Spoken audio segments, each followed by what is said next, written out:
Ready? Good.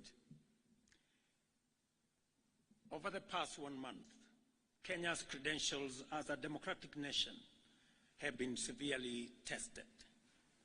During this time, the country has engaged in a difficult public conversation, providing an opportunity to reflect deeply on the relationship between fundamental rights and democratic freedoms, our collective aspirations for prosperity, and efforts to secure opportunities for all, and the imperative to advance national sovereignty and the security of the state. In this discourse, the people of Kenya have expressed their views on governance, development, economic management, national finances, and many other aspects of our nationhood. It is of utmost importance that the government takes measures to affirm our commitment to actualizing the people's aspirations, assure citizens that the state exists to serve them efficiently and with integrity, and to signal to all that our national values and principles of governance are the foundation of our national dispensation. The issues that have come to the fore requiring expeditious attention as matters of urgent priority include an accelerated program to significantly increase our food production and agricultural sector development, in addition to the interventions that we already have, so as to reduce the cost of living and enhance food security in our country. And together with it, to provide requisite raw materials for our our value addition, our manufacturing, and our industrialization agenda. The need to expand existing job creation opportunities and programs, and to create new interventions to address unemployment in order to absorb thousands of unemployed young people and provide them with gainful employment opportunities.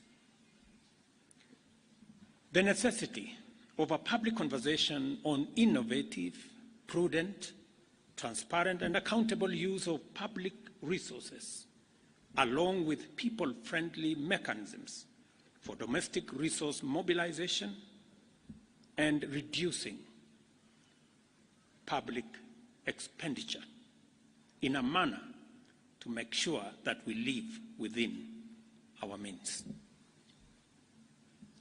Number 4, the imperative of addressing the significant challenge of public debt by establishing and implementing very clear mechanisms to reduce public borrowing and insulate the country from risks associated with debt accumulation, including prudent financial management to avoid debt distress. The importance of constituting a more inclusive government that unlocks the potential of citizens from all sectors to drive our national transformation and our unity. I gave the nation my undertaking to reflect at length on these issues that have been brought into sharp focus by the people of Kenya. I also promised to consult widely on the way forward, and I also promised to craft a broad-based government that would harness the enormous potential in our country to turbocharge our economic transformation and to provide for inclusive growth. While the events of the past 1 month have caused tremendous anxiety, concern, and uncertainty, the crisis has presented us with a greater opportunity as a nation to craft a broad-based an inclusive citizen coalition for national transformation and progress, made up of all Kenyans from all walks of life. It cannot be denied that our nation has been in a crisis caused by multiple and complex factors. Neither can we turn away from recognizing that the opportunity before us is greater than the crisis. Together, we have a chance to take our country where we all want it to be and make our nation, the Kenya we want, a great nation. For this reason, I have consulted extensively on one, the need to enhance, broaden, and deepen the National Economic Turnaround Plan set out in the Bottom-up Economic Transformation Agenda to incorporate a wider range of ideas, programs, and interventions that will facilitate job creation, robust debt management, enhanced transparency and accountability in the use of public resources, and enhance domestic resource mobilization and optimize public expenditure in a manner that gives all of us a chance to live within our means. Consequently, I have started the process of forming a new broad-based cabinet to assist in driving the urgently needed and irreversible transformation of our country. I nominate the following first batch of 11 individuals for consideration and approval by the National Assembly for appointment as Cabinet Secretaries and Attorney General. Ministry of Interior and National Administration, Professor Kithure Kindiki. Ministry of Health, Dr. Deborah Mulongo Baraza. Ministry of Lands, Public Works, Housing, and Urban Development, Alice Wahome.